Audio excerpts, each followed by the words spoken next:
You're welcome to an interesting episode on Edubia TV.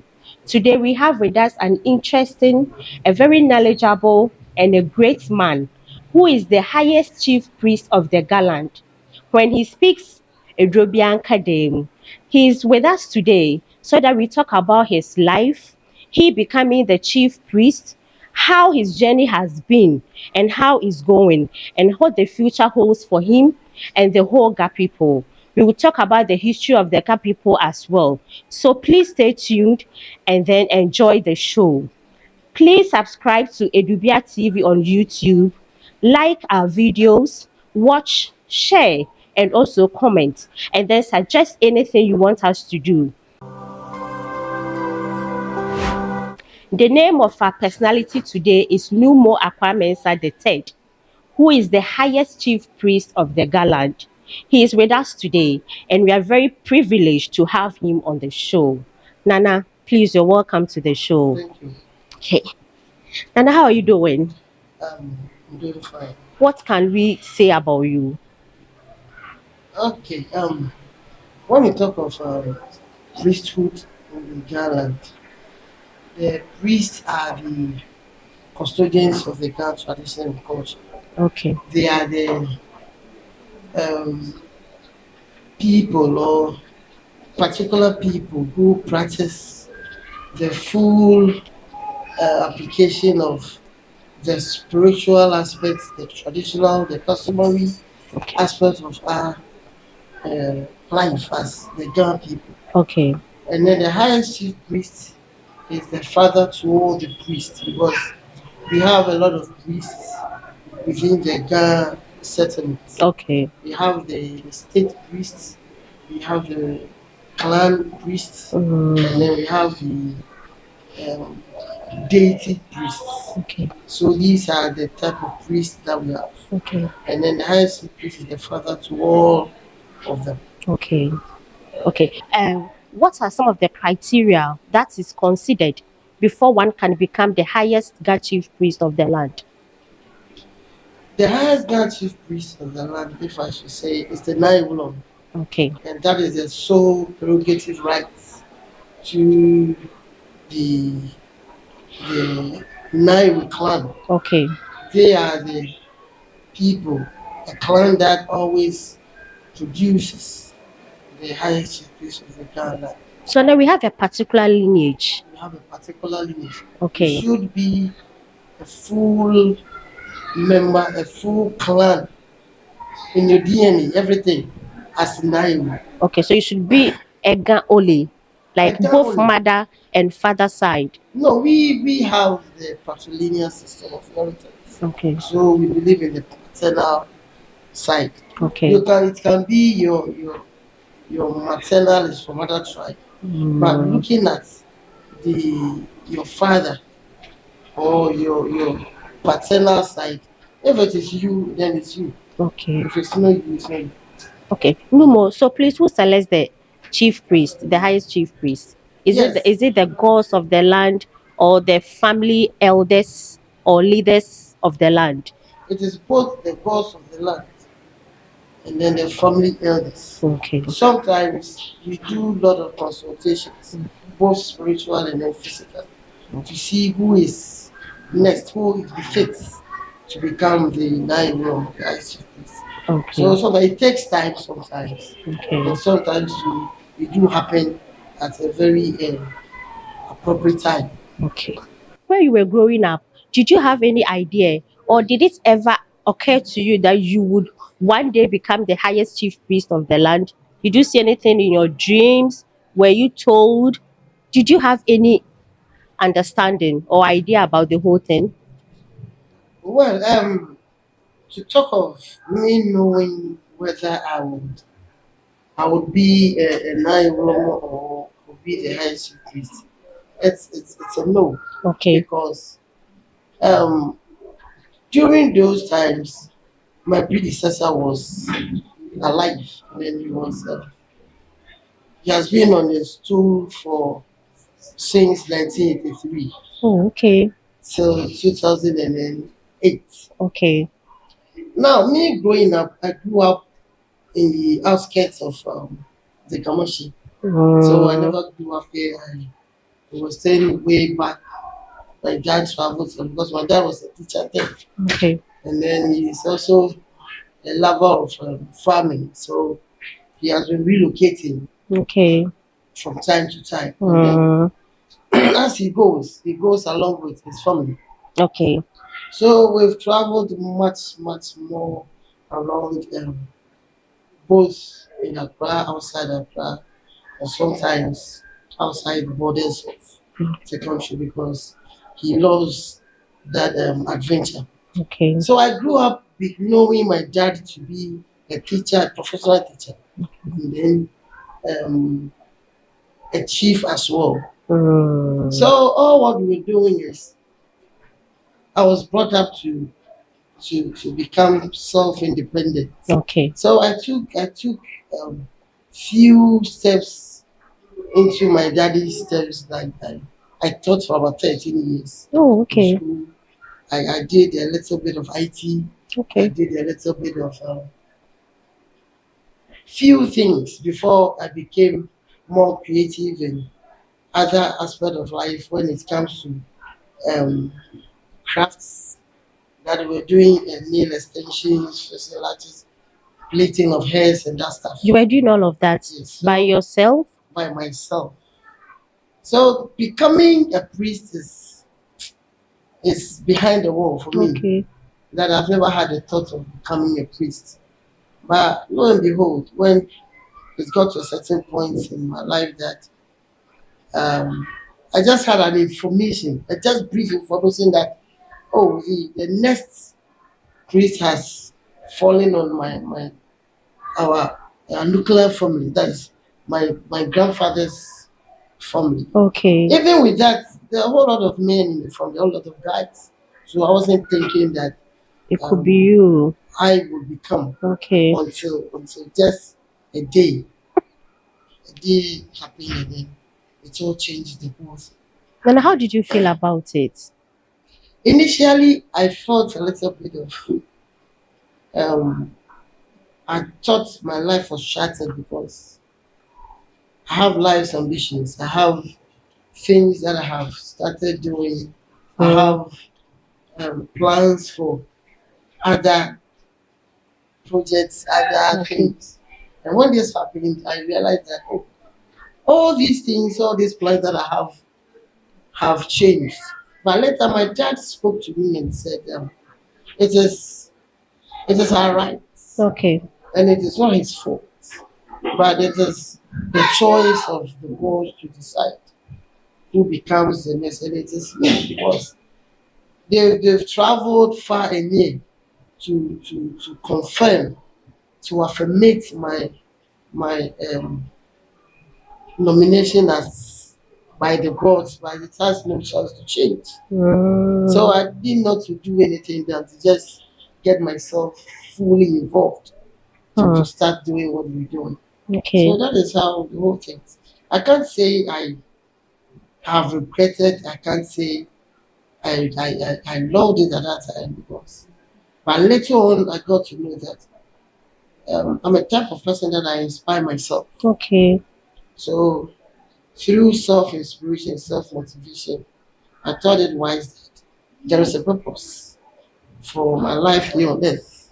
And this is the main purpose that I have to become a member of this family. Okay. So I have to accept it in good faith.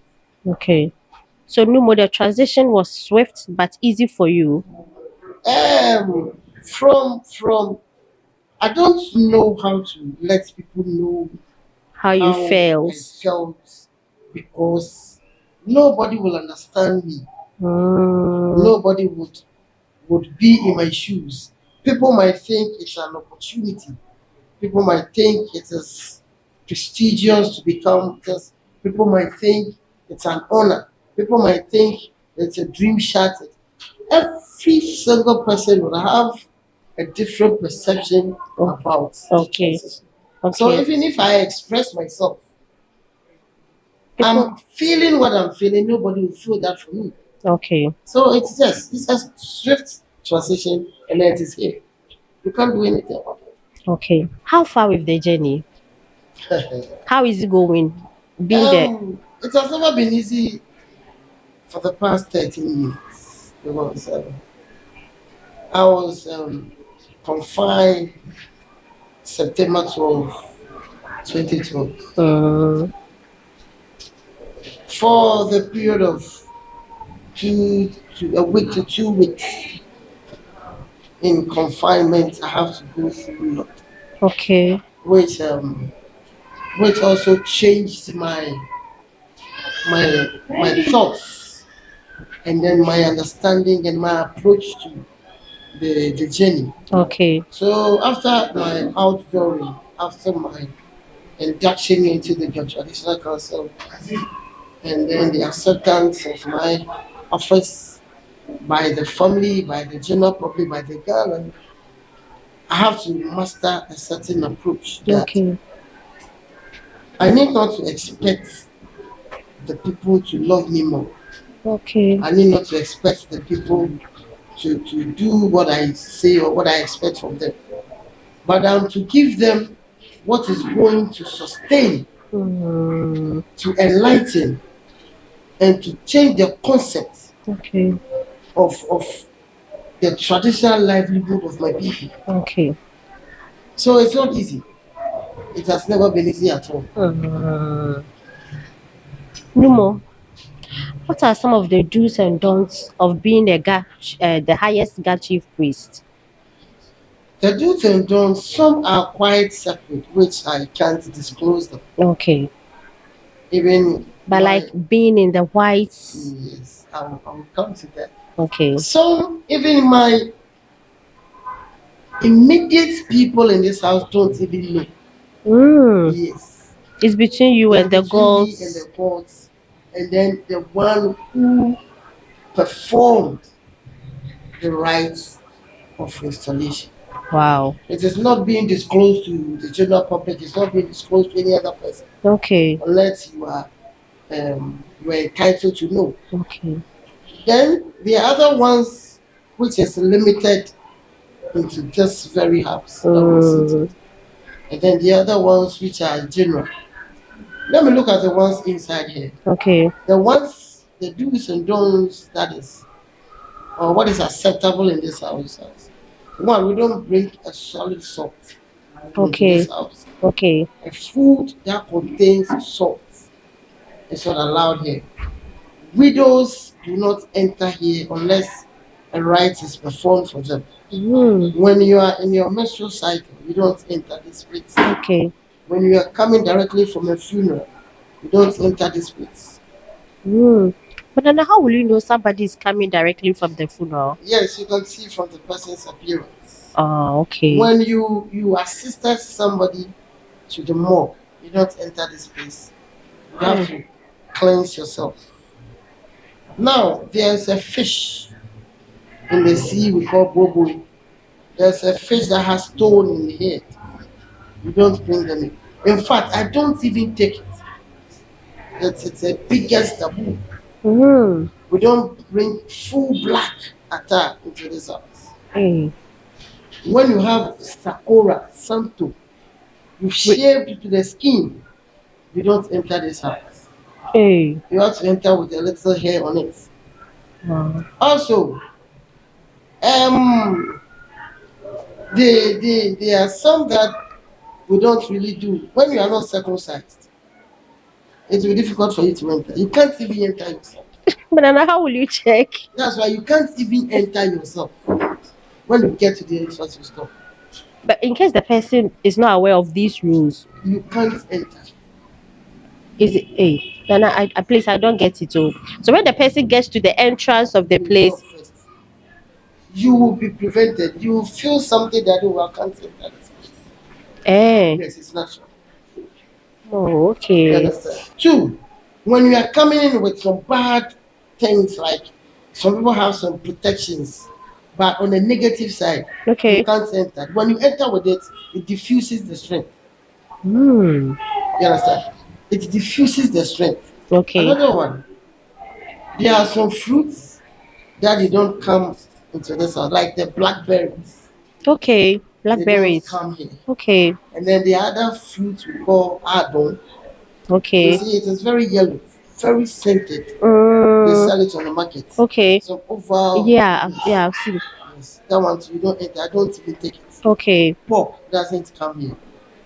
Black goat, it doesn't come here. Wow. Here we don't use sheep for our customer rights. Okay. We use only goats Boots. or Okay. cattle. So, moon dry, We like, do, but not a sheep, rather okay. goats. Oh, okay. Yes. And also, when you are here and then there is a fight, and then you hit somebody and there's a cut, and the blood drops in the house, you purify the whole house. So fighting is not allowed, completely forbidden. It's forbidden, but when you do, the consequences from You this. face it. Yes, the consequences you face it. You understand? Now, looking at my appearance, it is all white. And it's Yes. going to be white till eternity. Wow. Because I'm not going to change, I'm not going to do anything. I'm in white and then I'll be in white till the end of time. Okay. The white stands for purity, it stands for holiness, Okay. it stands for transparency. The white keeps you warm Okay. because it doesn't absorb heat. Mm, And then you can see that it's not every white that you are wearing. yeah. Every white is white, but depending on the fabric. Okay. When I'm performing my full customer rights, I don't put on linen. Oh, okay. Should be cotton. Linen fabric is not allowed when I'm performing my traditional rights, or I'm in the mood. Like in the Homo War Festival mood. Every rights, linen Okay. is not accepted when I'm performing. It should be pure cotton, Okay. pure white. Okay. I put on this headgear has a meaning. I need not to have direct contact with the loo. Okay. The loo is the moon. But then the moon comes in the evening. It's always there. Oh, really? The moon is always there. Depending on the rotation Okay. of the earth's surface. So it's always there. So you shouldn't have a direct contact, like your Contact with hair. the hair shouldn't have direct contact with the loo. So Nana, who has the privilege to see your hair? Only few people have the privilege to see my hair. Okay. Only few. And that one, I can't disclose them. I can't disclose them. Okay. But for instance, my family head. Ebusia My penny. family head has Okay. the right to see my hair. Okay. Before somebody puts the hand into my hair, there is a right performed for the person Hey. before you be able to even put your hands into my head. That's why. For barbering, for plaiting, for doing whatever. Why is the tradition so particular about your hair? Like the right The what? hair of a human being determines the longevity of the person Okay. spiritually. So Nana, is that why a person with a bald head can't even enter here? Not a person with a bad head. Sakura. Don't think. Sakura, like the person Some intentionally. have bald head, but Okay. they have heads